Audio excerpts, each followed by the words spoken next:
Алақанға қарап, бауыр ауруларының анықтау жолын айтты.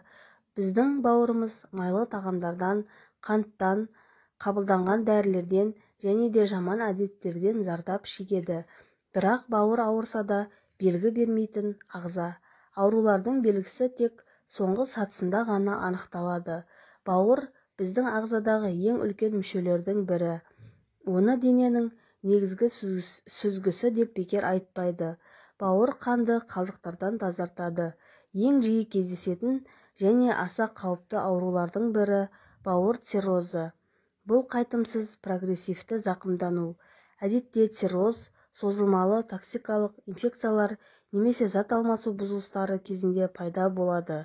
Бастапқы кезеңде оны консервативті түрде емдейді.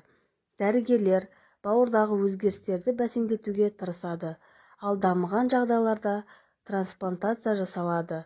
Бұл ауру кейде мүлде басқа белгілермен көрінеді. Сонымен қатар оның бірі алақанның қызаруы. Тағы бір белгісі алақандағы тамырлы тордың пайда болуы. Олар қар белгісі немесе жұлдызға ұқсайды. Жұлдызды өрнектер әдетте анық көрінеді. Алақан қызарса, бұл капиллярлардың кішкентай қан тамырларының кеңейгенін білдіреді. Бауырдың ауырып жатқанын тағы қалай түсінуге болады?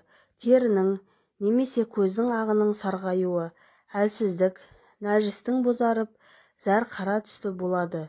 Дененің ісінуі пайда болады. Денсаулықтарыңыз мықты болсын.